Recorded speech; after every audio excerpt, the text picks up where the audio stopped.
But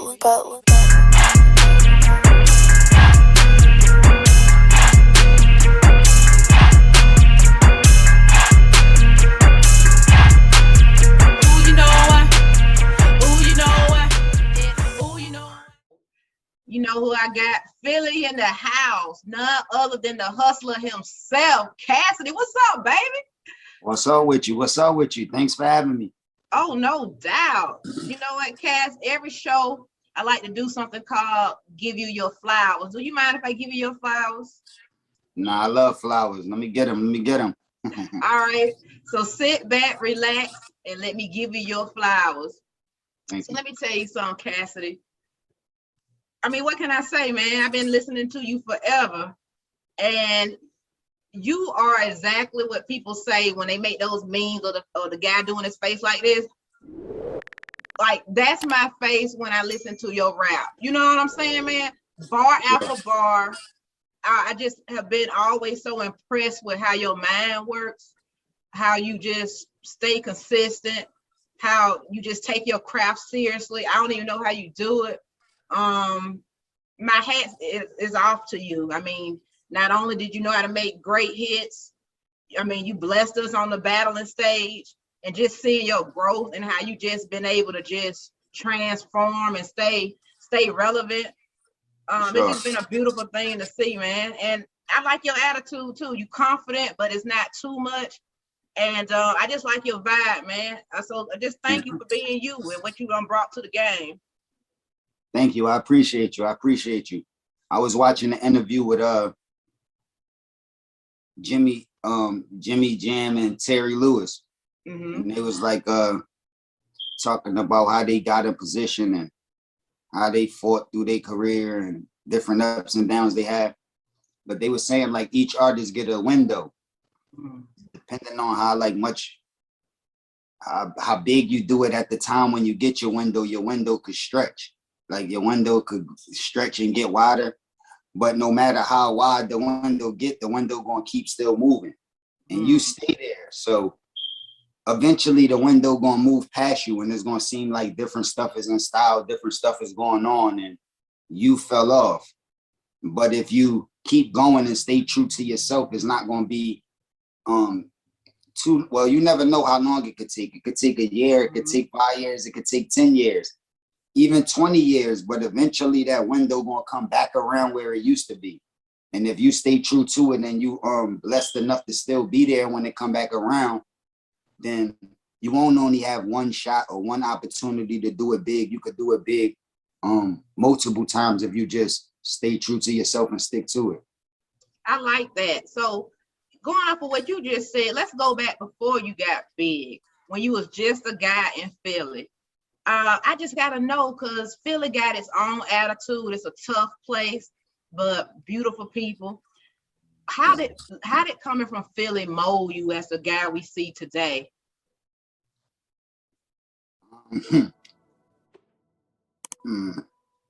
That's hard to say because I'm from Philly and I'm not from anywhere else. So I feel like who I am is bigger than where I'm from.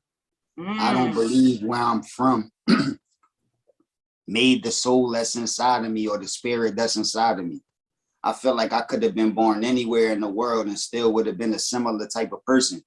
So I think where you at, where you from, where you born can affect certain things or how you approach certain things. But overall, you still gonna be a similar person or the same person. And sometimes people be manipulated and don't believe that. That's the reason why they want to rep their hood, their neighborhood, and most of the time stay in their neighborhood and not explore the world. They don't think that the world was made for them. They think only the place where they was born was made for them. But once you travel the world, you see the world, and you see that the world was put here for you, you realize that you can't just rep one place and you can't just stay in one place. You got to keep it moving, see the world grow. And the more places you see, the more you learn and the better you become. So for a long period of time in a large part of my life, I have been traveling the world and I haven't just been in Philly. So a lot of things that people like about me might not have came from the city that I'm from. It might have been something I learned along the way when I wasn't in my city. And it could be certain things that people don't like about me that came from me being in my city, like an attitude you had to develop to survive in that city. So I just know I love Philly, man. I'm happy because that's a part of my story. That's where I'm from. That's where the people that I know from, that's where my family from. So that's the reason why I love it. But I don't want people to think that you just got to go to Philly to make it, or you got to live in Philly and grow up and come up with Philly to be like as nice as me or successful as me or accomplish the things that I accomplished. You could be from anywhere. You could be from another planet. You could be from Alaska. As long as you got the right type of work ethic and the right mentality, you could get it wherever you at. I like how you put that. That is so true, because I know so many people stay stagnant. We got people who, they never go anywhere. So it's good to hear you say that. Just move about, learn new things. But I want to know, because I do music myself. When did you get that bug for hip hop? What happened to you? Were you listening to other music and you was like, I want to do this? How did you get introduced to it? My biological father. I'm actually a junior. I'm named after my father, Barry Adrian Reese. And my mother, they both used to rap even before I was born. Wow, so, your mom? Yeah, my mom and my dad. Like, my dad actually had records out. He was actually popular in the city with rapping doing this thing even before I came around. So far back as I can remember being born listening to hip hop. Like, you know what I'm saying? Ever since I was a little baby, hip hop was playing around me. So I always remember just liking hip hop and just always remember loving it since I was little. But because they rapped and they was in the hip hop is the reason why I probably heard more hip hop than the average kid, or might have heard a better selection of hip hop than the average kid because my family really rapped. So I just came up on it and came up around it. But I decided that I wanted to be an actual rapper in like the 4th grade. I was in this fire prevention program. It's like an after school program. And in school, I always got straight A's, never had a problem with like academics. So a lot of time I would be the class clown. I would play or like try to challenge the teacher because I felt like I knew all the work. So I was in this after school program. It was this fire prevention program, and they was going around the program asking different students what they wanted to be when they grow up. And the students was giving a lot of like generic answers, like a doctor, a lawyer, a firefighter, like, those type of answers. So when the leader, the program got around to me, they said, what you want to be when you grow up? And I said, man, I want to be a rapper. Take over the realm and do my thing as a rapper. That's what I do. I rap. What response did you get? I was trying to say it to get some laughs and to be funny, but at this particular time, I didn't rap yet. So the teacher put me on the spot, was like, all right, well, if you're going to be a rapper and you want to grow up to be a rapper, then write a rap about this fire prevention program, bring it back to the program tomorrow, say it to us, and we'll let you know if you got the opportunity to make it as a rapper. So the whole class like, yeah, oh, you gotta do it. So they like put me on the spot. So I went home that night, and that's when I wrote my first rap, the fire prevention rap. And I just spent the whole day just writing, working on it, memorizing it, and went to the program the next day and said it. And when I said it to the classroom, they went crazy. The response was crazy. All of the kids were screaming. Even the teachers was impressed. So it impressed me to be able to like think of something in your head, write it down, say it, and impress somebody. Like, I didn't have to go to the store and buy no new clothes. I didn't have to fight or, bring a weapon around. I ain't have to do none of that. It just like, I just could think of something, write it down, say it, and I could change people's emotions of how they feel or even how they feel about me. So once I realized that you could do that, I said, I want to be a rapper. So at that time, when I was in the 4th grade, that's when I decided that I wanted to be a rapper, like for real, professionally. But before that, I just was a fan because it was around me. That is so dope. Your parents were in it. Wow. From the very first rap you did, you were already noticing that you were very strong in your wordplay? Yep, from the very first rap. Well, actually, I didn't actually know it was because of the wordplay that they liked it. I just knew that I thought of something and I put it together and they loved it. But I wasn't actually sure why, you know what I mean? And that's when I started to work on it and start to understand why they liked it so much. Started working on other things, was able to impress people more with other material. So that's how I found myself and was able to grow into the person I am now. What kind of mind do you have? Because I look at the way you flow, or I listen to the way you flow, and it's just back to back, just I can't even think of the word right now, but you just hitting us with stuff back to back. And it just seemed like you got a fast mind. I did hear from people that you're a very smart guy. Were you a big reader? Like, what did you do to make yourself be able to come up with this stuff so good? I intentionally created this type of style. Like, see, a lot of people get it confused when I say like I invented this style, invented the form of battle rap that we know now. People get what I'm saying misconstrued. They think like I'm saying I was the first person to actually battle rap or the first person to actually spit a punchline or bars or something like that. No, I'm not saying that.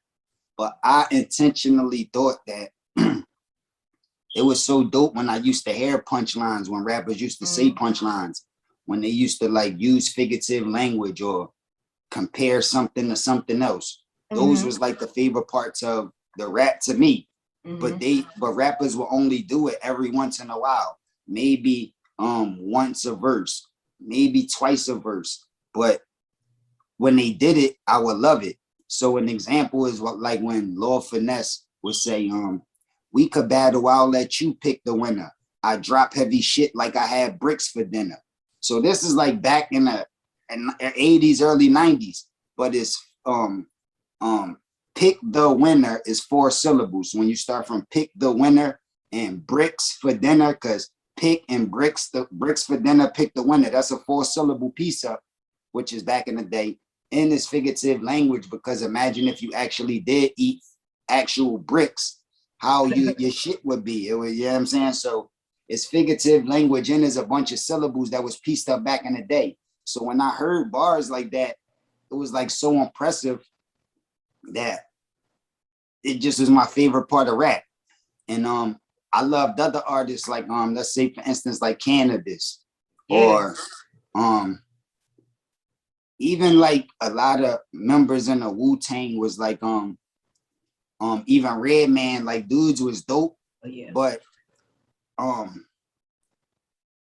thought that all of that should be mixed together. Like it shouldn't be a difference between when you super lyrical and nice from being like street or gangster or fly. It's like you should be able to do all of that together at the same time. So that's when I mix, like, you know, Cannabis wasn't as street as DMX, right? I remember they came out with a tape. It was one side Cannabis and one side DMX. So some of the street niggas, mostly all of the street niggas was listening to DMX side. And most of the lyrical people that like lyrics and punches and all that was listening to the Cannabis side, which was drawing in different type of fans. But I felt as though, what if a rapper could get all of those fans, like do what X doing and bring in the streets and the gangsters and all that, but still be lyrical enough to bring in the dudes that's bringing in the Cannabis side of the team. Yes. So that's when I started to put together this flow, this style, and be so consistent with the punches, like you say, back to back, every line, every bar. I'm intentionally trying to use figurative language or trying to punch it, trying to take your mind in a different place on purpose. And nobody never even tried to accomplish that before me. How did you first get your name out there? Like, I know me growing up, when I was in high school, during lunch, is somebody beating on the table or in the classroom, beating on the desk when we got a little break, then we're going to rap, you know? So in school, were you rapping against people? How did the streets get to know you and celebrate you? When I was I turned 14 years old. when I was like 14, I met a kid from around my neighborhood. His name was Scooby, and Shouts we out to became Scooby. we became friends later on in life, and like we still cool to this day. But he was listening to me rap on the porch and spit some bars, and he was like super impressed. I don't even think he knew I rapped like that. So I was just spitting bars on the porch, and he crazy impressed, and he like, yo, you could be a star, man. You could really make it, man. You got it. I want to introduce you to my uncle. And I'm like, who is your uncle? He's like, my uncle is Mr. Hart. And Mr. Hart later became my manager, but he's the lead singer at the Delphonics. It's like a legendary singing group from Philly. They got super smash hits and did a lot of writing for other groups. But William Hart is the lead singer of that group that did all of the writing and all the things like that. So he introduced me to his uncle. His uncle is the one that told me a lot about the business, a lot about writing credits and publishing credits and how they got robbed for their publishing and who to trust in the business. Like, he gave me a whole breakdown of the game. And he has sons. William Hart has sons that did music too. So that was my first opportunity to make the transition from just spitting bars in the street to actually recording on beats and making songs and making music. So I learned a lot from William Hart. And that's when I started to get like even better as an artist, because not only could I spit bars, but now I could make music. I know about the music business and how to be more successful. So I was even more powerful. And one of his oldest sons named DJ Romance, he was a DJ. He worked at one of the biggest radio stations in the city, but he did like slow jams, like songs for the ladies. That was his show. But he told me about another show that was on the radio station with a cat named Zulu. And he was doing like a battle rap type of thing called the Cypher, where you call up and you battle other people that was in the city. And if you win, you get props and all of that. So he said he think I should call up and do that. So I listened to the Cypher one night. And then the following night I called up to enter, and they picked up the phone, and I was in the competition, and they put me on the Cypher that night. I got the chance to rap, and I actually won. After you rap, the actual listeners call in and vote for who they feel is the one. So I won the first night and became the champion. And then I kept winning. It was like every weekday. So the weekends, it was no Cypher, but every weekday we had Cyphers. And I was winning every day for months and months at a time. I started winning so much that they had to retire me, and they made me a regular personality to judge other people. That's crazy. So that's how I really got popular. When I entered the Cypher, I was 15 years old. So, but this was before social media. This was before Instagram, Twitter, and all that stuff. So people was hearing my voice every day and was voting for me and was big fans, but didn't know how I looked. Wasn't really sure that the package that went with this guy, you know what I'm saying? So when I was 15 and I was on that Cypher show, everybody knew about me. Like even Beanie Siegel, like some of the biggest artists, like Meek Mills, all of the big artists that come from Philly, they was tuned in and they know about this Cypher, had the city on smash. And after that, I wanted to put the face to the guy that was on the radio. So I started running around the city battling all the time. And it's a spot, a location called Broad Colony that was like one block from my high school. And it's like a bus depot where all of the buses from the city meet up at. So like mostly a lot of kids from all around the city meet up at this one location, like after school time.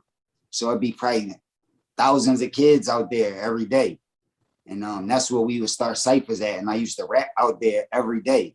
And everybody that was popping from Philly eventually passed through Broad Colony once in their life and seen the energy that be out there. So that was my corner, and I was out there freestyling and battling every day. So I was already popular from being on the radio, people knowing my name and my energy and my voice from winning on the radio. And now I'm out in the streets battling people all of the time and getting busy and winning every day. So it was only a matter of time before my name got big in the city. Any record label, anybody that was putting in work that came through the city and asked who was hot, my name was coming up. So I got wild offers and meetings and things like that. So that's how I was able to make the transition from just being in Philly, just rapping, to really getting in the industry and getting sought out after. So you was able to build your confidence, I know, through just rapping with your friends, then you rapping around the neighborhood, you getting your name built up. So tell us, when the Swiss Beats come into the situation? All right, well, I meet a guy named Terrence Dean. This is Swiss Beats' dad, his biological father. I met him in Philadelphia in a barbershop. He used to live in Philly and he was passing through one day. And like I told you, I was the poppin'est thing in Philly. So when he came through the barbershop and asked, yo, y'all got any hot rappers in the city, or who hot right now, or who popping? That barber that was cutting his hair actually did music himself, but part-time. He just was doing barbering and rapping part-time. So he was like, yo, I still rap and I get it in, but you want to find it. Like the future is this kid, his name, Cassidy, around here, the boy B, he doing his thing. He going crazy. He the best in the city. So he called me to the barbershop and told me that he had somebody that wanted to meet me. When I go through the barbershop, like I was young back then and I wasn't impressed because it's not like it was DMX or somebody that I recognize. He said he represent Rough Riders, but I never seen him before and I ain't know him. So it's like, all right, whatever.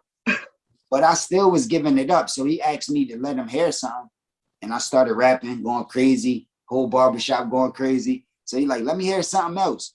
Once he said, let me hear something else, I just blacked out. So for about a half an hour, 45 minutes, I'm just rapping. And he like so impressed, so crazy, take all my information and tell me he really want to deal with me. But because I didn't recognize him, I ain't paying no mind. I just left and just went on about my day. And a couple days later, I get this when pagers was out, before cell phones and all that. So I got I had a beeper and my mom beat me while I was in school. So I knew it was like an issue if she beat me while I'm in school. So I call her back and she like, yo, you met somebody from New York? You talk about he down with Rough Riders and he wants you to come out to New York and meet these people and listen, I'm like, I'm thinking about it. I couldn't like remember it up. And I'm like, oh yeah, the old hair from the barbershop. She like, yeah, he wants you to come to New York and all that. So that was the day I left school, got with my team and went out to New York to meet the Rough Riders. Were you excited? Were you excited? Like, would you get hyped up about it? Or are you just like, let me just see what it's about? Not too hyped because at that time I was getting other offers, like other opportunities to deal with different groups and different people. So it wasn't like I was so excited for opportunity. Plus the dude that I told you that said he was Rough Riders, I didn't recognize him. So I wasn't, even though he calling me out in New York, it's still not like I met the right people yet. It's just like, yeah, I'm gonna see what's up. Like I was excited to a certain extent, but not all the way yet. But once I went out there and I had a conversation with him and I realized that he was really Swiss dad, the CEOs of Rough Riders, DNY, the owners of Rough Riders was his biological brothers. He was their older brother. So when I found out how he was really in the family, then I realized that we might got potential to meet the right person. And he brought us right out to New York to his brothers on YD. I was able to meet them. They was impressed by how I got it in. So my first deal was with Rough Riders. And when I was 17 years old, I signed a deal with Rough Riders in a group called Larceny Family. Me, Shiz Lansky, and Akbar. Those was two of my friends that I brought from Philly to the meeting with me when I got the opportunity. So that's how I was able to meet Swiss. He was like one of the biggest producers at the time and was growing to become an even bigger producer. So I was battling over there, battling everybody, catching wreck. So he knew about me battling and he was doing his thing on the production side. So eventually he got established enough the way he could get his own production company. So he wanted to start his own label and keep it moving, but he needed an artist. So he wanted me as a solo artist. And that's how we started to talk about it. So now my manager is his dad. He's starting his own production company. I'm the one that's battling and popping and getting it popping. He's popping as a producer. So if we bring that together, then we can make something happen. And that's how I made the transition from being signed to Rough Riders to being down with Swiss. And and putting out the music, y'all know, Hotel, I'm a Hustler, all of those songs came out from the transition that I made from Rough Riders to being with Swiss. After I signed the Swiss production company and we made a move, then I got an artist deal with J Records, Sony BMG under Clive Davis. So that's when the budgets got opened up for me to be able to record and put out that music. Did you ever get a chance? I'm just curious to battle DMX at all, because that would be crazy. Nah, actually, when I came around, DMX was already edged in stone. Like he already was selling records. He was already touring and huge. He was like the main focus of the whole team. You know what I'm saying? So you making a lot even of when money. I came around, I wouldn't even see DMX as much as every other artist. Like I would see the Locks all of the time, Drag On all of the time. I would see Eve a lot, but I wouldn't see like Eve less than them, and then DMX even less than her, because he had so much going on and he was so big at the time. So I never got a chance to battle X or even see DMX battle. When I came around, it was only just stories of what he used to do, and then I just stepped in that place and started just doing what he used to do, what they told me he used to do. But I never seen him battle, and I never got like went back and forth with X or nothing like that. The How do you closest think that thing would we go? even came to that, we did a BET cipher. It was me, DMX, Eve, and Murder Mook. We did a BET cipher where we was all rhyming together, but that was the only time that we even got busy together. How was that experience? Just kind of doing a little cipher thing with him. I'm a big X fan, man. I love X, and like I said, I came up in a clique that was around him, like that was right with him. So I know a lot of stories, a lot of details. After I got on and got established, DMX invited me to his house. Like, you know what I mean? Got a chance to bust it up with him, and he a good dude. So I learned a lot from him and definitely was inspired. He was like an inspiration to be able to have that type of story to come from nothing and take it to the level of seeming like he just controlled the whole industry. And I was at them shows when I was seeing people cry and get all emotional over X performing and things like that. So I know the impact that he had over the game, man, how dope and lyrical he was and how confident in himself he was. So I fuck with X. Hell yeah, rest in peace to DMX. I mean, I call him a true artist, just a good soul, and he put it down for real. So RIP. I have to tell you, man, 6 in the morning, 6 in the morning. Let me tell you something. In the morning. Checking out 6 in the morning. I used to do that all the time. I mean, when you drop Hotel with R.Kelly, I'm saying you were fresh, had your hat on. You know, you always got the hat on, that signature smile you do. I love your smile. And that was my jam. You're welcome. I have to ask you, because I just consider R. Kelly such a great. If he did a versus, is there anybody who could go against R. Kelly? Because I read people comments and we don't think so. Who can go against Kels and R&B, Cassidy? I don't know. That's hard. Like, it's just too long of a time period that he's been around. Too many hits and different features and different like collaborations that he did with people through the years. It'd be difficult to beat somebody like him. And R&B, like I don't see how it will be possible, especially in a versus condition, like when there's only like 20 songs. So it's like it just pick 20 of his biggest hits, and it's like it's a cheat code. But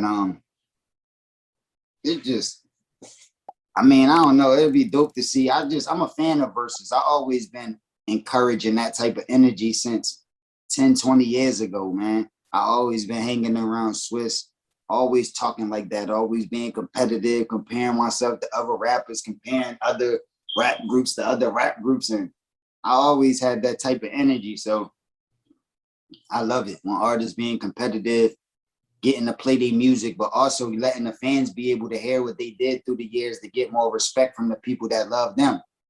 And there's billions of people in the world. Everybody not going to love you. Of course, it's gonna be people that's on the other person's side. But what about the people that support you and really do love you? They need the battery and they back to keep supporting you and feel hype about you. So that's what Versus is good for, to show people, you know what I mean, the work that people put in through the years. So I'm a fan of it, period. I think the situation that R. Kelly dealing with right now, he might not get to see that, but I don't think nobody can mess with him unless you're gonna have to get somebody maybe that started slightly before him. You know what I'm saying? That got a crazy legacy, and somebody got to be like somebody super big, like a baby face or something. You know what I'm saying? Oh Like you yeah, gotta he be somebody already like went, that. but yeah. No, Babyface can't even be R. Kelly. I I don't think know, I I know. But don't think it's gonna happen. I'm just talking about maybe with like all of the, not his like individual songs, but all of the writing that he did. Like, you know what I'm saying? All of the big songs and writing that he did for all of the other big people. Gonna have to find something like that. But I don't know. He just, Kels did too much writing and too much dope records for itself. I don't know. And I you don't know think what there's I was nobody that thinking, can mess with him. Cass? I sure wish he didn't get in trouble, because it would have been so great to have him on that Space Jam soundtrack. I just want to know what he would have made for this movie, man. You know, like, That I Believe I Could Fly. whoo, took over the world, man. Took over the world. I don't know. He a legend, man. He a legend. Sure. Look, I'm glad you said Regardless that. of his personal life, whether you believe he guilty or innocent, or regardless, you just can't take away from the work that he put in with the music. Hell no. I'm glad you said that, bro, because that's a big debate going on right now. And when it comes to Black people, especially, they try to just put the whole image in the dirt. But if people did some good, can't we just savor that a little bit? That man, he just had too much of an imprint. I mean, all through high school, the Ignition song, I mean, you know, was touching on your booty, like all that stuff, man. That just, he got the clubs jumping, just even old folks like him. He just too good. He too good to forget about. I'm sorry. Like, I just feel like the world is like yin and yang. Everybody got good parts to them and bad parts too. yeah. Everybody did some good, but everybody probably did something that some people consider bad too. It's all about the angle that you look at it from. And I don't mind people being held accountable for the mistakes of the stuff they do, but I just want it to be fair. It's like everybody got to be held on the same terms. Like you can't, like, all right, not R. Kelly and say like he's canceled and I'm not even going to listen to his music no more because of what he accused of and he's not even guilty yet. But then turn around and put somebody else's music on that Right. might be even worse than R. Kelly. And like, if you really know these people from the industry, they've been doing just as much, or like, you know what I mean, might not be the same like as R. Kelly. It might be in a different way. Like, you know what I'm saying? But they might not be dealing with little girls, but they might be dealing with little boys. They might not be dealing with nothing. They might be murderers, or they might be like thieves and constantly just taking away and robbing people. Or they could be doing constant other stuff that, you know what I mean? If it was put in your face, you wouldn't be able to like no artist. Like if all of the information that everybody do to get in position was put in your face, then you wouldn't be able to listen to music at all. Right. You would just be in silence. So, I mean, I can't really judge everybody for who they is as a real person, because then I won't have no music to listen to. Right. And that's the reason why I barely listen to music now. I try to only listen to my own shit, because at least I know who I am. Like, you know what I'm saying? Yes. Oh, and this has nothing to do with what we're talking about, but I have to let you know, I love that video for Frequency you did, man. I was feeling that whole thing. That's my song right there. Yeah, thank you. Yeah, we went out Miami just on for a couple days, and I shot it out there. I had fun doing it too. It was dope.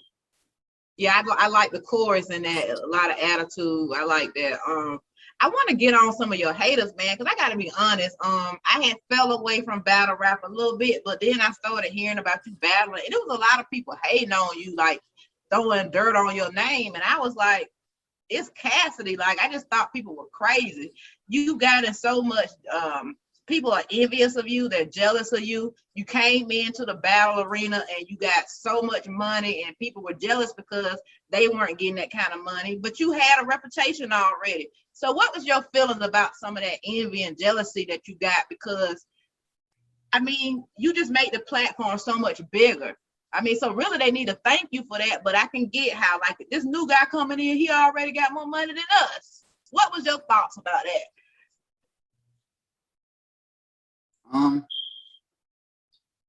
I don't think they thought I was a new guy because I started battle rap. That's why I get that type of money, because this whole energy that they riding off of,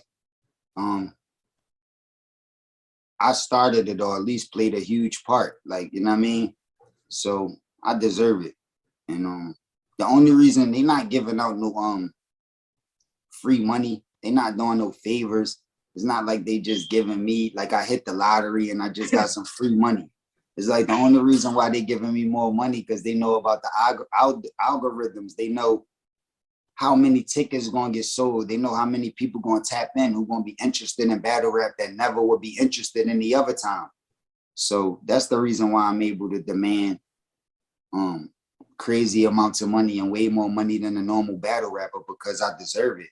And the people that give me the money is able to make money back, make profit, and still able to pay me. So it all makes sense. Like, but with these dudes, they don't understand the business behind it. They just want the money, but not gonna give off the energy that's required to get the money.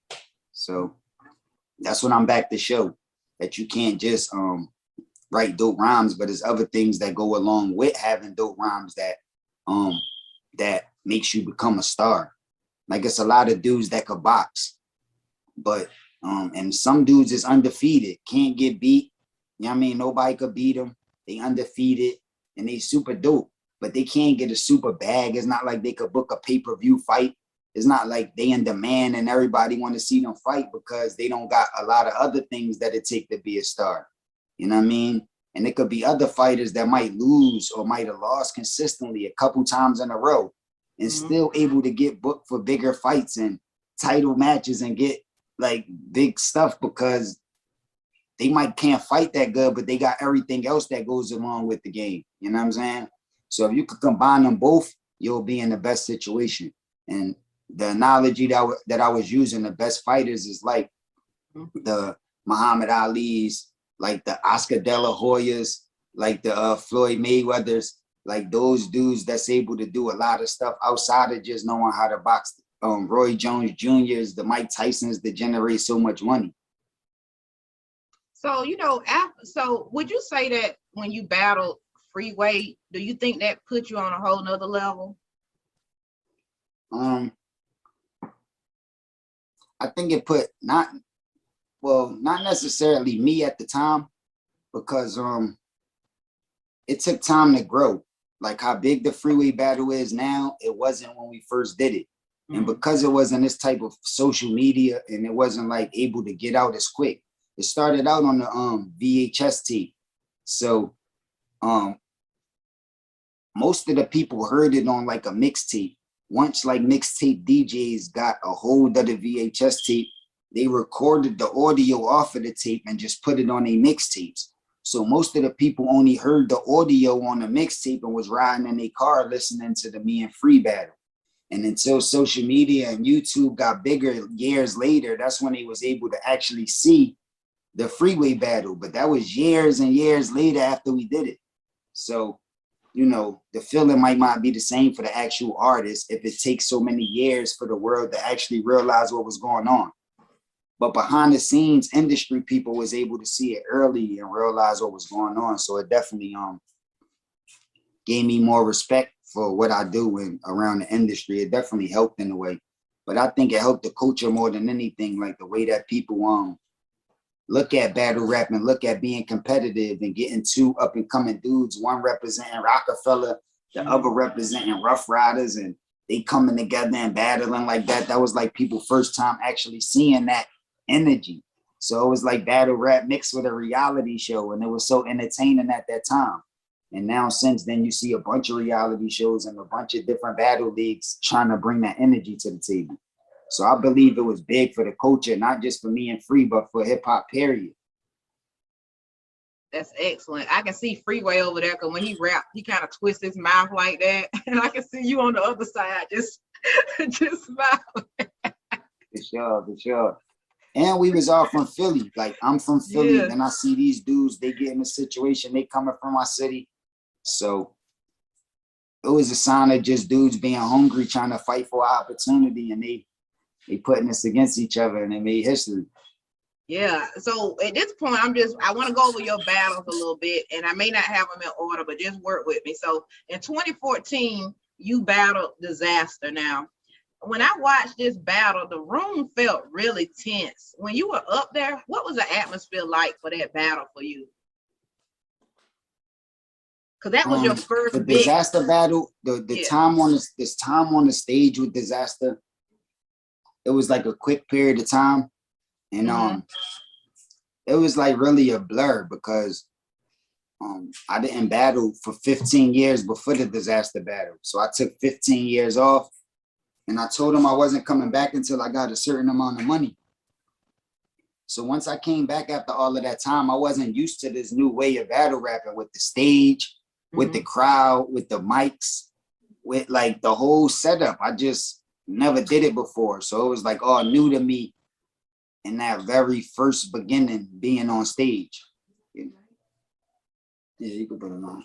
So it was like kind of new to me, and it was like kind of like a blur because I'm just thinking about a lot and dealing with a lot. But the situation got shut down the first night when we was on stage with Disaster, like with his clique and the people that was putting together the show. It was just a big thing that made the show get shut down. So like right when I feel like I'm just about to knock the cobwebs off and get used to it gets shut down. So I was frustrated. I didn't get an opportunity to get it off like how I wanted to. Change And your momentum. then we continued the following day. I wanted to continue the same night. I went on social media talking about it and all that, but we set it up to continue the battle the following day. So when we did it the following day, it was still a crowd around, but it was more like what I'm used to from back in the day. It wasn't a stage. It wasn't like an audience crowd, like when you performing your songs. It wasn't that type of crowd. It wasn't mics attached. And even if it was mics, I could feel like everybody could hear me without a mic in that environment, like what I'm used to. It was similar to like how I used to battle back in the day. So that's the reason why I was able to make the adjustment and just easily prove that I could beat Disaster, because it was like the environment that I was in, I was used to that. And when I'm in an environment that I'm comfortable in, it's like clearly nobody can mess with me. The only way they got a chance is if they put me in an environment that I'm not used to where they could have some type of advantage. You know what I'm saying? So that was a blessing when that happened with Disaster, and I was able to learn, get experience. And since then, I've still been learning, like with this new form of battle rap on the stage, how to get comfortable with the crowd. But can I say this, Between, Cassidy? Let me say this though. I do hear that, and you pointed it out on one of your lines with Hitman Holler, but people try to say you don't have the right stage presence, but to me, you do have stage presence because you spit in bar after bar. Like I don't need all the theatrics. Like just get to the bars. Like I don't get that criticism on you. I don't get that. And why did you put that in your line? Like, do you think that your stage presence is lacking? Not at all. I don't think it's lacking at all. I believe is what's required in battle rap. And that's what I've been trying to push for the last couple of years. Like I believe people is too dramatic, too theatrical, too friendly. Like it's a lot of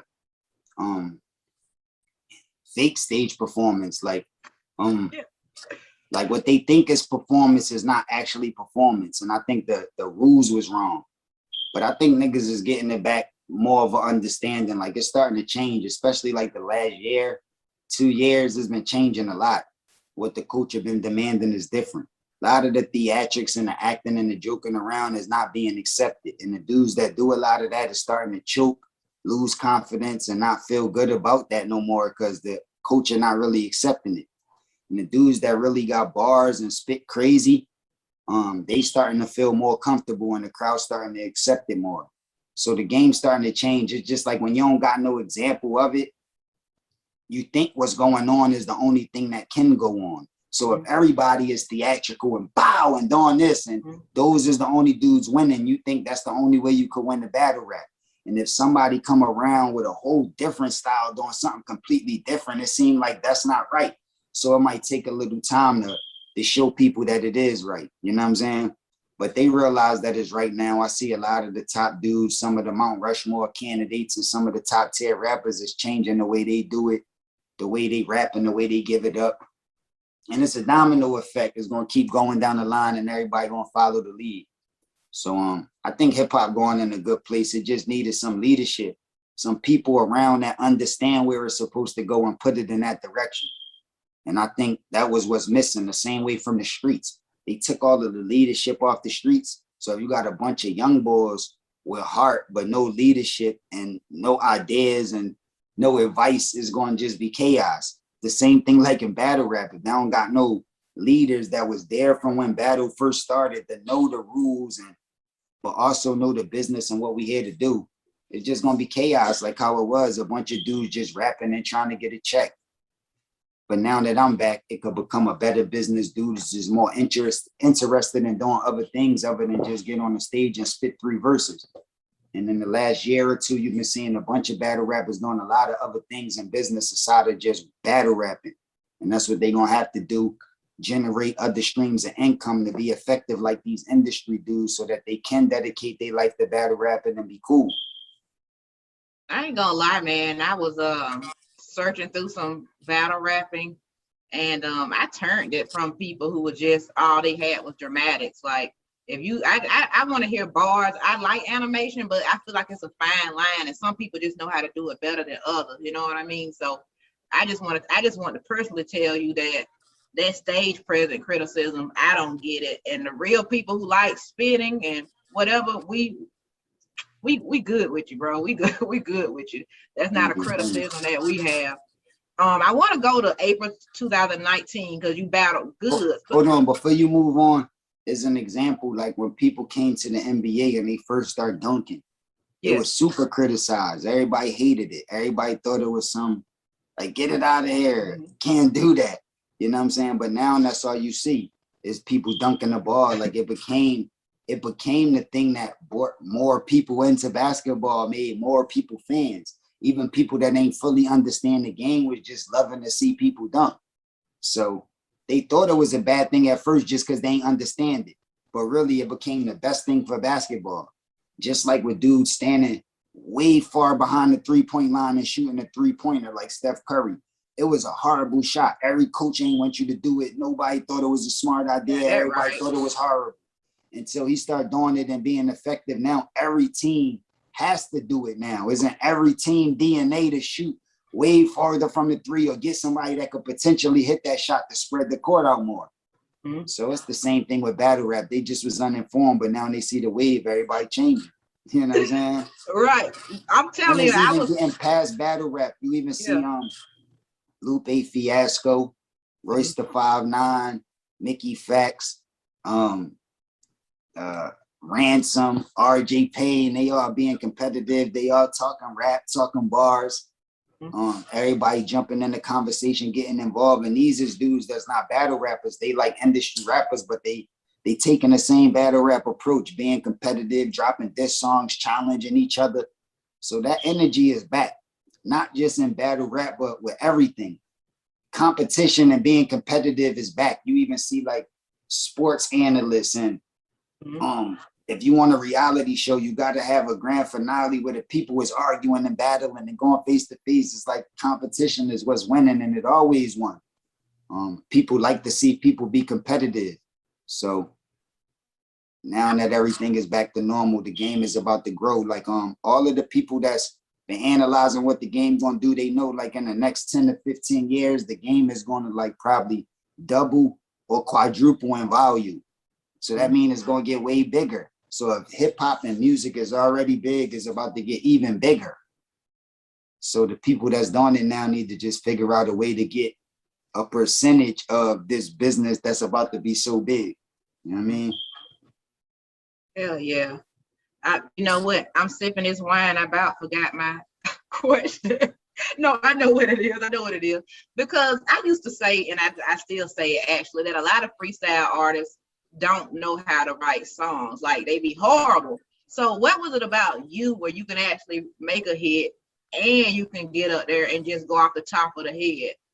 What talent do you have? How do you do that? Practice. Takes a lot of practice. To get good at anything takes practice. But if you practicing constantly on being nice at battle rap, how could you be getting nice at making songs when it's not the same process? It's not the same thing. You know what I mean? It could be even similarities. Like a cook that's super nice on the stove might not be super nice on the grill. Now it's both cooking, but it's different. It's a different process. So you could be super nice on the stove, but you might not be that nice on the grill. Or there's other people that could grill crazy. They could throw something on the grill and do good, but with the stove cooking ain't too good because it's like a different process. It's different timing. It's just different way of doing it. You know what I mean? And in order to get like one of the master chefs that I'm nice on the grill, I'm nice on the stove, I'm nice in the microwave, I'm nice on the open fire, I'm nice on anything. Like to get like one of them type of chefs, to take practice, and you're gonna have to practice on all of those ways of cooking. So I think that's how I was able to battle rap, because that's how I started, and I was focusing every day, all day on just being nice battling. And then when I told you when I got the record deal when I was 17, I started putting in years every day of just focusing on how to make records and how to do songs. So I put in years and years of constantly focusing in both directions, being dope as an MC and winning battles and making records and doing songs. So I guess after putting in all that time, dedicated so long and working and trying to figure out how you can be better and make yourself better every day, that's how I got to the point where I can do both. Yeah, because I I literally believe anybody nice with words, mm-hmm. anybody that's nice and dope and rap can be able to do both if they apply enough time. Because I would literally say, like, when people would ask me, I'm like, people who can freestyle, that's their talent. They can't write no songs, but I would say, but Cassidy can. That's literally what I would say. I mean, unless they like Cassidy, because you one of the only ones who can do, but not many. So getting back to your battles, April 2019. And that's why I'm gonna be important, because I'm gonna be the one that's gonna be able to show these dudes how to make the transition, how to transition from being a battle rapper to getting in the studio and making dope records. And when I get in the studio with battle rappers, no matter which level they on, they sound the best that you ever heard them, like as far as making music, because a lot of these dudes need advice, need input, but can't get it from nowhere. The dudes that's hanging around them don't know. And it's not like a lot of A&Rs and a lot of big teams like it used to be back in the day to teach them. So they be confused, and it's just like little pieces of information that they need to make the transition from writing dope bars on stage. They getting nice in the studio. But if nobody can teach them and they not dedicating a bunch of time to being in the studio to learn on their own, then most of the time they won't find out, and they'll keep making music that's not as good as the battles. Or you got the music people that could make good music, but you can never see them ever battling. Like, you know what I'm saying? So yeah, I normally say you can either have one skill or the other. For sure. You know, what the hell were you doing in that big ass break you took from music? Like, what was going on with you, man? Well, I never took a break really. I always was working and putting in work and doing stuff. It's just when I first came in the game, like I told you, I had like major deals, major companies behind me, millions and millions of dollars invested into all of the projects that I was doing. So when I was doing them, it was right in your face. Soon as I was about to drop, you heard about it. When I dropped the video, it was right in your face. Like wherever videos was getting shown at, it was there. Wherever music was getting played at in the clubs on the radio, you was hearing it, because it was money behind it. Not because I made better music or I was more focused or I fell off or nothing like that. It's just, it was more money invested into them songs that make it feel like that. But as I learned the business and learned other ways to make money and started taking more responsibilities into my own hands, I wasn't investing as much money into one project no more because I'm a household name and I could do it in a different way. So that's why it might have seemed like I was missing in action for a minute, because before it was like you didn't even have to search or think about me. I was just automatically thrown in your face. But then it came to a point where you had to think about me and look for me to find me.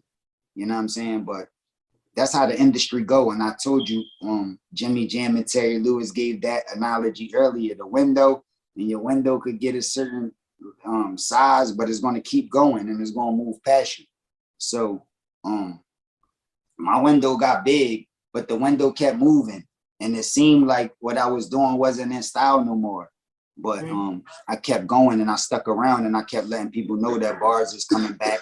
Bars is coming back. And then I started letting people know that bars is back. And that means that window came back around.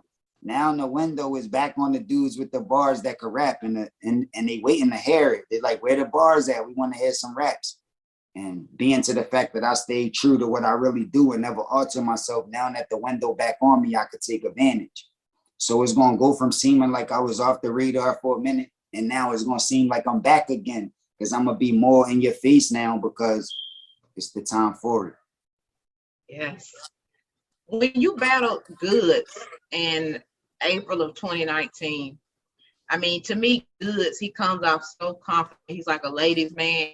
He spits his raps real kind of slow at you. How did you prepare to take on Goods? I knew Goods from even before we battled. From back in the day, I was familiar with how Goods rap, his style, how he give it up, and he never really pretty much altered his style. Like everybody he faced, he does that. Like Chuck Slow does the same style and the same demeanor towards everybody, so it wasn't hard to figure him out. So being to the fact I knew him already, and it's like easy to study what he do, I pretty much knew what, you know what I'm saying, he was going to bring to the table and what he was going to do. And he dope at it. That's like, you know, that's his style. He could separate himself from a lot of dudes by doing that, but you're going to have to do more than that to deal with a dude like me that got so many directions that he could go in and so much to talk about. It's going to be hard to try to the stunt or talk down on the dude that like me that then did more and accomplished more. So that's just where he went wrong with trying to battle me. I heard that. Now, I'm always wondering, like when the other person's up there rapping, what's going through your mind when you taking that pause and you waiting on it to be your turn next? Are you adjusting some of your lines? Like if they come at you hard and you like, oh hell no, I'm gonna blaze his ass. Like, what's going on then during that break? Well, back in the day, soon as a dude would pause or stutter over his words or any fluctuation in the flow, then it was your turn. You can go again. So I was always waiting for a person to make a mistake or pause or stutter so I could come back in and rap. Back in the day, that was my mentality. But now you can't do that. You gotta, a person could start choking and messing up and you still gotta be quiet, let them get it back and finish their round. There's like different rules now. So it's so easy now. You know, you gotta go on a stage and have 3 rounds. So you shouldn't have to think of anything while you on the stage because it's only 3 rounds and you should be prepared for whatever could be possible. But now they got a new thing that they doing called rebuttaling. You know what I'm saying? So it's if somebody say something to you during their verse, you think of a line while they're rapping their verse that you can say back at them. And then you start your verse off, or in your verse somehow you say a line back to them what they just said to you. And it don't even gotta be that lyrical or that dope, but being to the fact that you thought of it right on the spot and you said it back to the your opponent, it gets a huge response right now. So that's the only thing I could see you thinking about. If you're about to rebuttal, somebody made a crazy line and the crowd went crazy and you want to rebuttal that line, that's something that you could be thinking about while that person rapping. So when you start your round, you could, you know what I mean, get a better response. But the rest of the round and the rest of the things you should already have down packed to where you shouldn't have to be thinking or going over it. You could just be able to just listen to what the dude is saying. And an artist like me, most of these dudes have less than what's required. So if they need 3 rounds, sometimes they might only have 2 and think, well, I'm going to try to just rebuttal, you know what I'm saying? Come off some freestyle and just figure out the 3rd round as I go along. You know what I mean? But me, I'll be having an overwhelming amount of material. So if it's a 3-round battle, I'm gonna at least have 6 rounds. So that's what I might be thinking about. Like, depending on what you say and how crazy you go, depending on what I say back to you and how crazy I go. Because I feel like I'm the one that has less to prove. It feel like I'm the champion. So depending on how hard you go, that's how hard I go. You know what I mean? And I'll have a lot of stuff in the clip just in case. Because that's how I used to do it. When we used to battle, a battle could last for hours. You don't know if it's going to be 3 rounds or 30 rounds. So you got to have enough material ready to spit and be prepared for the worst. Now it's just only 3 rounds. It can never go past that. So it's like different. Man, even though I like Goods a lot, when in the beginning of that battle, when you it was just something simple, it was just funny as hell. When they was like heads or tail, and you was like, give him tails because he's ass. I just lost it. Yeah, it's going to always be like some memorable moments in my battles like that. Like, Yeah. do you think I won? You think I lost? You like me? You don't like me? It's going to always be memorable moments like that in my battles, man. That's what I like about battle rap, man. Shout out to Goods. He my boy too. Okay, we know you battle Arsenal. I gotta move along, so I just want to get to you and Hitman. Over 3 million views on your face off alone, the interview of you two talking before the battle. Why is it that so many people cared about you and Hitman? What was the draw? It's not Hitman, it's me. Okay. Hitman just had another face-off after me. And not only did he have a face-off, but they put every other face-off from the card on the same face-off. So it was like everybody face-off was on one link. Mm-hmm. When I did it, it was just me and Hitman by ourselves. So the 3 million that you're talking about for that face-off, that was just me and Hitman by ourselves. But Hitman did another face-off where it was him and Calico, the person that he was battling, but a bunch of other face-offs. And it still ain't do them type of numbers. It ain't get that type of response. It ain't go crazy like our face-off. So that show you it wasn't really Hitman, it was me. So the people want to see me, and they love to see me talk crazy to other people that think that they got some point or something. Like, like they like to see me talk crazy to Goods, the Arsenals, the Hitmans, these dudes that think that they could talk crazy to other people, but it just don't work with me. And I'm the energy, man. That's why them numbers is going up like that. That's why people tapping in and want to see it, because it be the dopest face-offs. I be looking at other face-offs and it just don't be the same energy like when I'm around. I'm not trying to be funny and I'm not trying to start no drama. I promise I'm not. But I just really want to know, like, who does Hitman brother think he is, and why nobody just won't slap him? Like, why he always feel like he this big tough dude? Like, I mean, it's like, you know what I'm saying? I'm really not trying to be fun. I'm not trying to start nothing. But I watched a couple of battles and he always stepping in there like it's his show, and you know, like somebody's supposed to be afraid of him. I mean, I heard he punched a fan or something like that. But I mean, I don't know. Help me out here. Like, I couldn't tell you neither. I just be tuned in like you. I be seeing him running out, saying lines here and there. But I even look at Hitman as like my little brother. Like, I signed the autograph for Hitman when he was a little kid. He was like a fan as a little kid to me. And I was running around touring lit then. And he was like, yo, what's up, little man? Like, signed the autograph for him. So if that's your little brother, and I look at you as my little brother, like, you like a little man to me.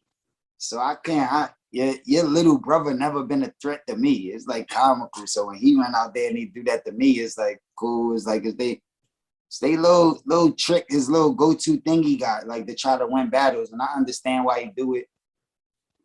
He don't got a lot of other stuff to do. Like, he got to remix stuff. He got to have his brother jump out. That's just part of his theatrics, like part of the stuff he do to try to win battles and so-called perform.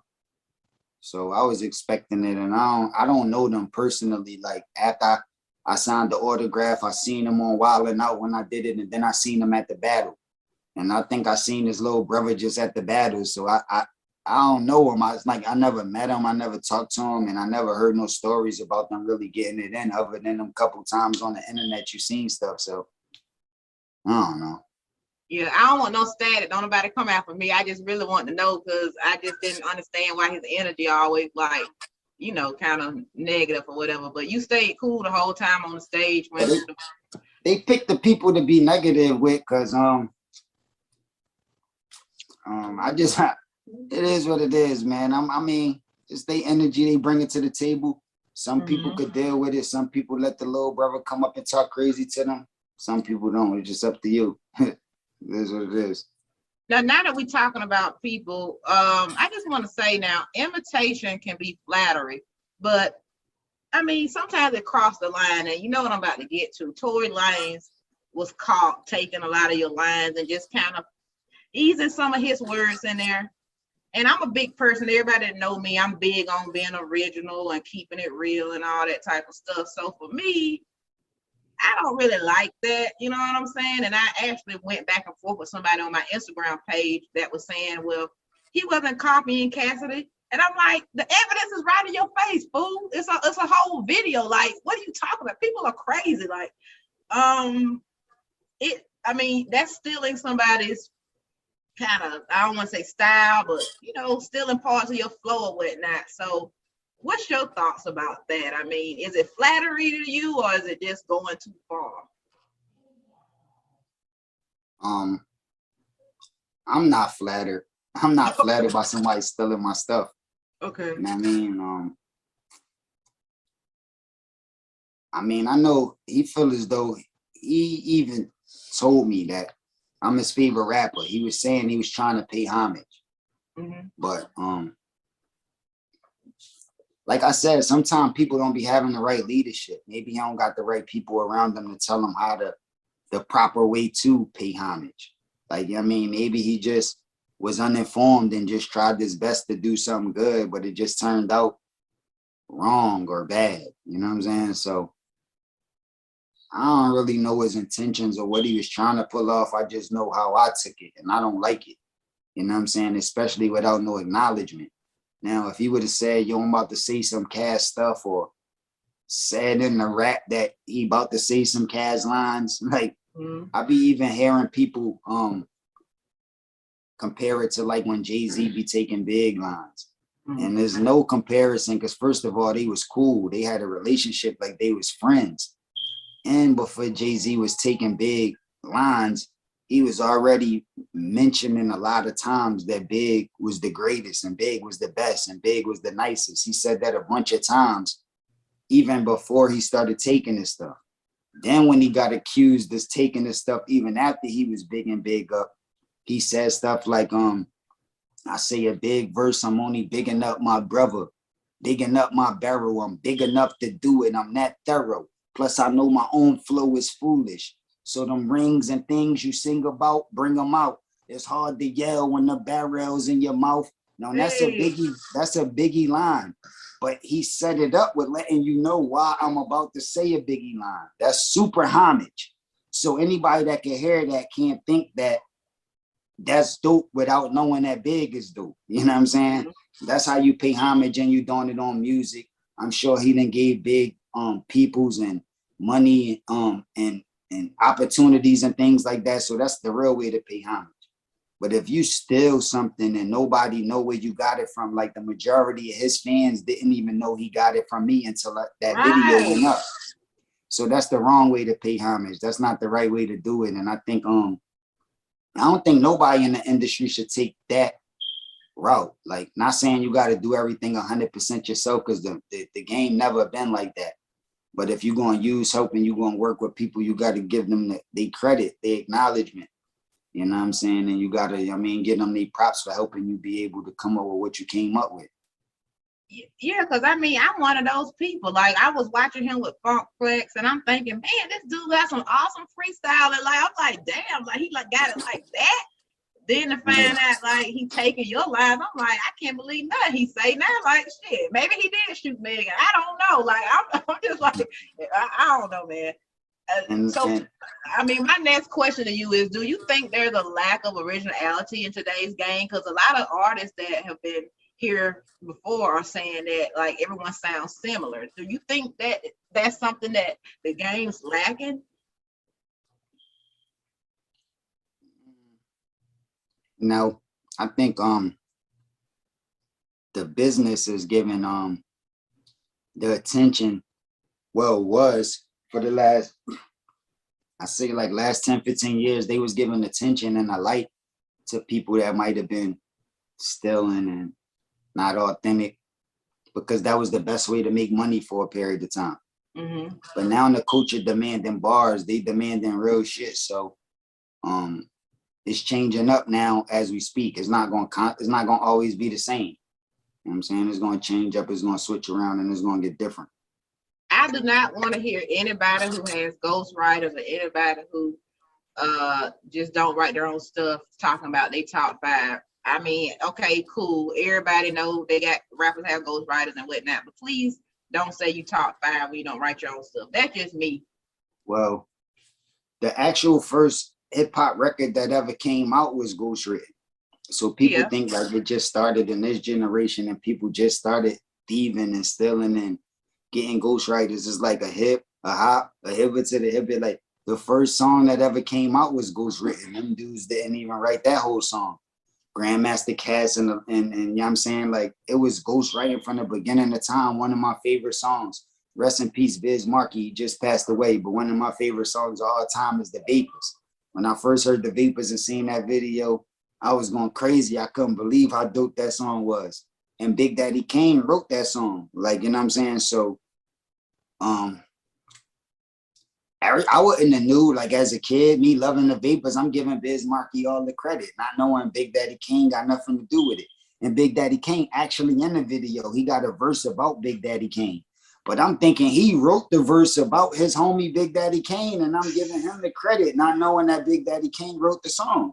So it's like, it always been ghostwriters. It always been people behind what you hear. A lot of these songs been a collaboration of ideas, not just the one person that you hear on a song. And I don't think it's never going to change. But I feel like even in them situations, them people still get their credit. Like, you know what I'm saying? It might be behind the scenes. It might not be in your face, but for the people that need to know, they know and they get their credit. Mm-hmm. So,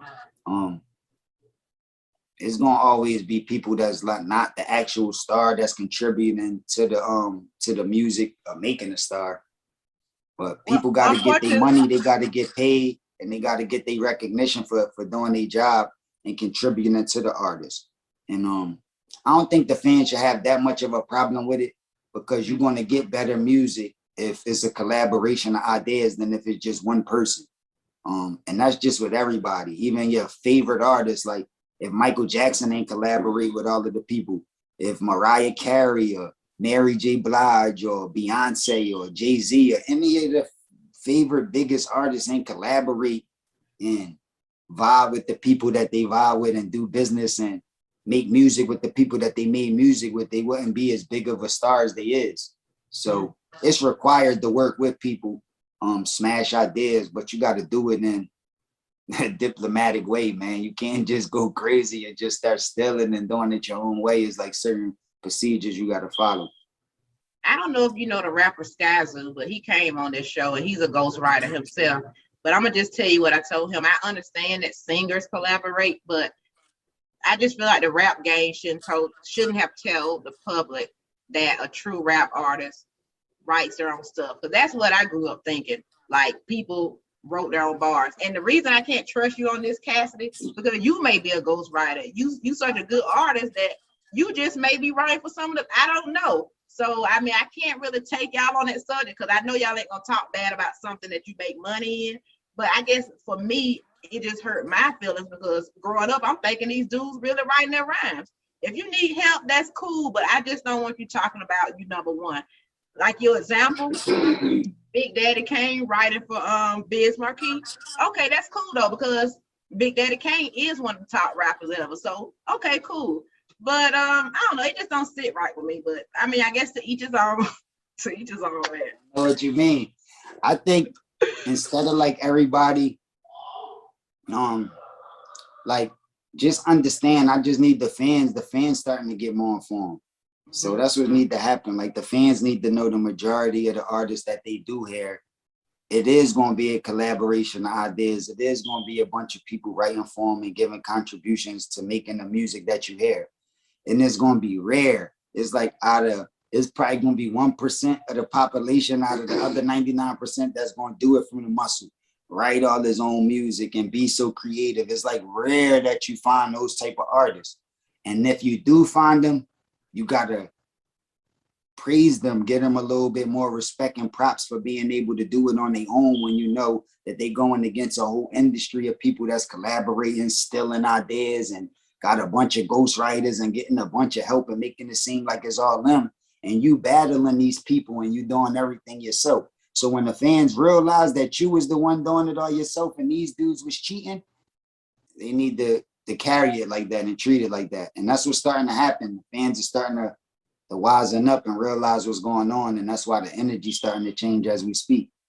Shit, y'all hurt my feelings with that stuff. I ain't gonna lie. Like, I mean, I'd rather somebody write it themselves and we just get what they get. Like, I know everybody trying to make hits, but I just like original stuff. I like to know that an artist is really an artist. But if you're gonna collaborate, just tell us, man. And it's not a big deal. If Drake not writing his stuff, just say you're a performer. You just an entertainer. You just not an artist who write their own stuff. And I mean, I would be cool with it. If I'm gonna let it go, it's touchy with me. It's touchy. Nah, that's the reason why I say I'm a GOAT though, because I be behind the scenes and I know like not just the artists that's around today, but I'm saying like artists that I looked up to that was dope before I even thought about becoming a rapper. Artists that I looked up to since back in the day, since I was a kid. I get around these artists and I'm writing for them. You know what I'm saying? I'm giving them bars and they taking it from me. And I started writing way after I even thought I would be around these guys. So to see that, it does change your perspective on how you look at hip hop. Like it just make you look at it completely different. And then when I know that I'm doing everything and been doing it for over 20 years, 100% myself, never got no ghostwriters or no help or nothing like that. And I've been doing it all from the muscle, even when I ain't have to, even when I learned the game and realized that I could cheat like that, I never did it. So to know that I stayed true to it and to know how these dudes be cheating, that's the reason why I be talking with this confidence. That's the reason why I be posting up I'm the GOAT. That's the reason why I be talking about these dudes is trash and they think I'm just hating or just gassing myself up, and it don't really be that. It be actual talk.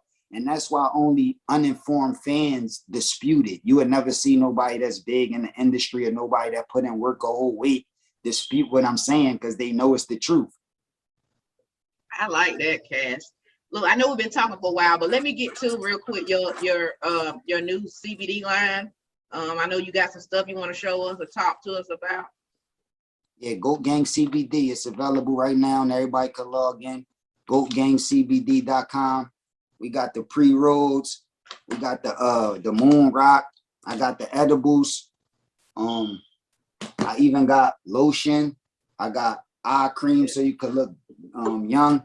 I just started a chewing gum, a CBD chewing gum.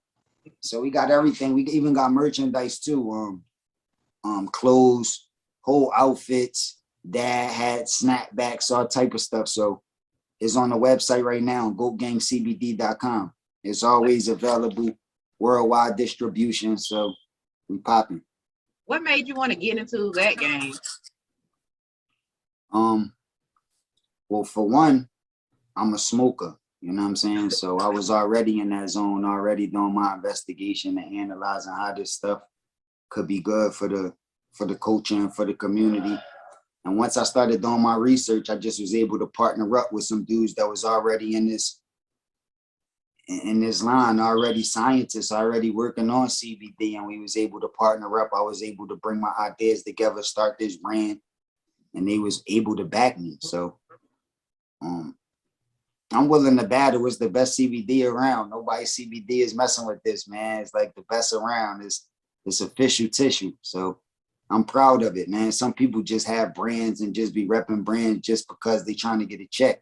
But I'm actually comfortable with the material. Like, I'm super proud of it. I know it's the best around, so I'm excited.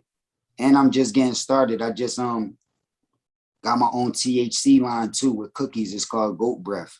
Yes. Smoking with a goat.com is going to be available real soon. We're about to launch it in the next couple of days. So it's not just CBD, it's THC, it's everything. We try and keep it popping. So I've been working on a lot of things outside of music too, just to have other streams of revenue so I could just keep supplying y'all with music and live comfortable. That's a smart way to do it, you know, be that businessman. For sure.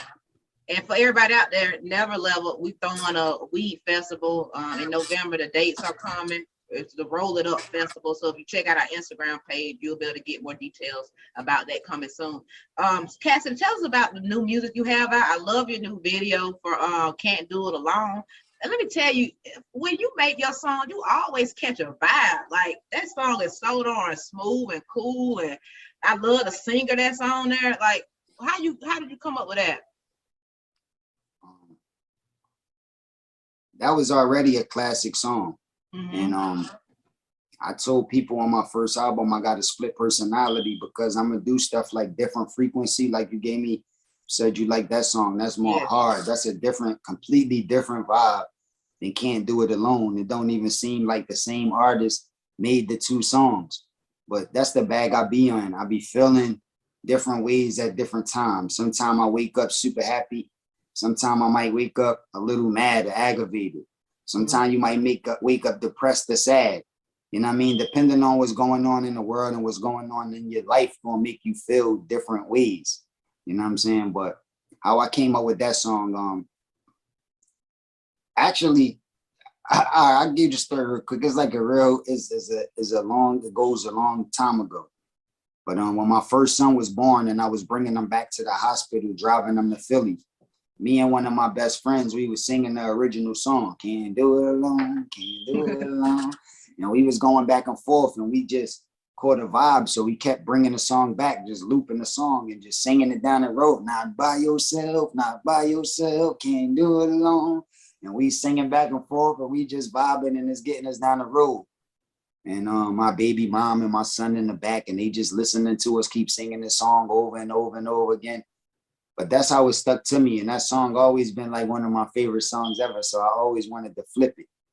And when I got Devin Coacher, the singer, that's super nice. Actually, he from Philly, where I'm from, and we got the same birthday. So we got a super vibe. July 7th is both our birthday. So we've been vibing out. And Dr. Khan Lazarus is the rapper that's on the song. He's an actual doctor who was treating patients during COVID and this whole pandemic. So he's been dealing with a lot lately. So you need people like him to help the world too. So the song is basically just letting people know that you can't do it alone. You can't do it by yourself.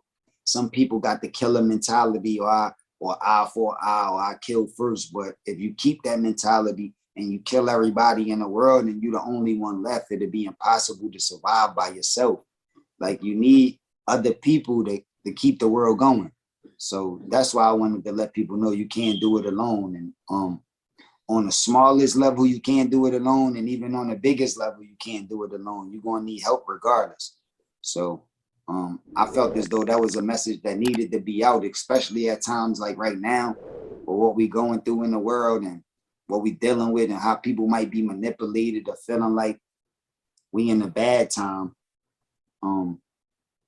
I think that people needed to hear that song as motivation to know that we keep it moving. And if we stand strong together and keep it moving together, it's always going to be a win at the end. Yes. Look, I'm going to cut this game short, but I got one little game for you that I'm going to let us get out of here because it's got some questions that I got to ask you before we leave. Now, this game is called Who Are You? Because I want to know a little bit more about you. Now, my first question for you is, and I told you this already, and I'm sorry, I'll tell your woman I'm sorry, but Cassidy, you have the most wonderful smile. And I just have to know, you're welcome. What toothpaste do you use? And do you floss? Do you use mouthwash? Because I want to know. All the above. You gotta floss, gotta use mouthwash.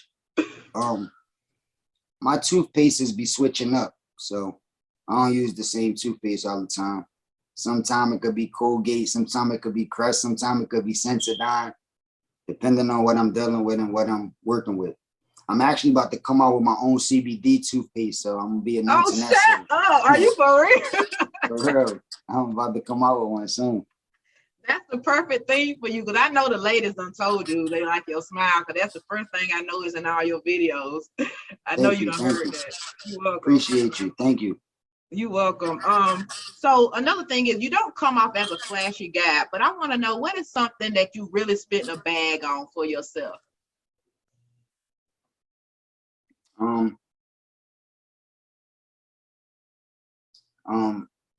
Now that I'm older, like I got my oldest son is 17, about to turn 18. My youngest son is 12, about to turn 13. So I got growing sons. I've been married a long time and I'm matured.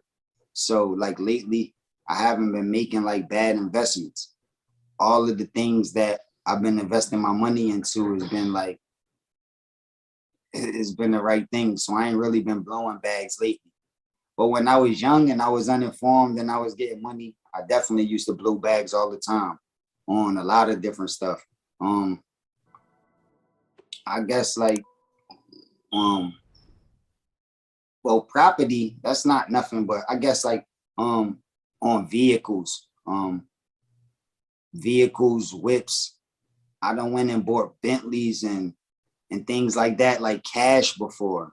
Like I just wanted to go see what it's like to buy, like say if it's 2021, I want to see what it's like to buy a 2022 luxury car, cash. Just walk in there, pick out what you want, and then drive it off. I just wanted to feel like what that was like. But that was horrible decisions. Like that was something that I would never do or encourage somebody to get money to do right now. That was like an uninformed decision. I was manipulated and I thought that was a good idea and that was sterile, or really that was bad business. I could have utilized that money to do so much more, make that money grow so much more that I could have bought 5 or 6 of those Bentleys by now with that amount of money if I would have put it in a different place. And I could have still been driving around in that same car for the same period of time, knowing what I know now. So I don't really encourage people to blow no money.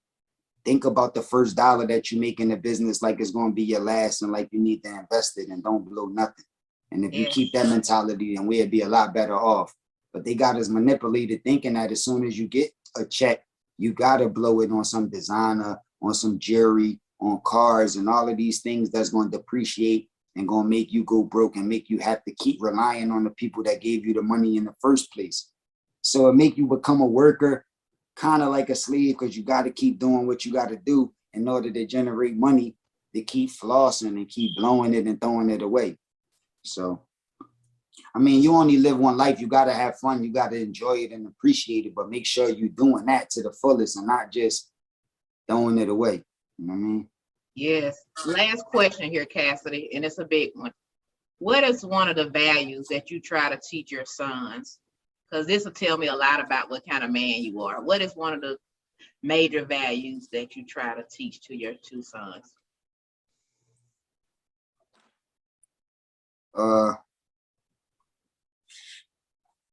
What I try to teach to my sons is be authentic, be real, and search for information. The most important thing in this world is information. The more information they got, it's going to be harder for them to be manipulated and harder for people to have control over them and harder for them to go through any trials and tribulations. You're going to always be able to figure a way out if you got the right amount of information and you're smart enough and you analyze what you're going through the right way. We all go through things for a reason.